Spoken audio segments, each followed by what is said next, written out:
Xitoy Xalq Respublikasi O'zbekiston uchun qanday ahamiyatga ega?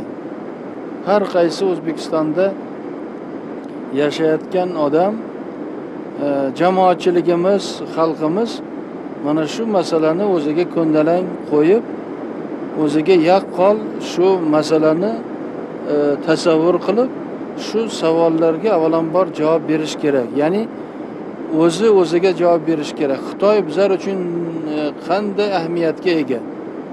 Nafaqat bugungi kun, bugungi davr, ertangi kun uchun qanday ahamiyatga ega va bizlarning aloqalarimiz O'zbekistonga avvalambor nima berishi mumkin?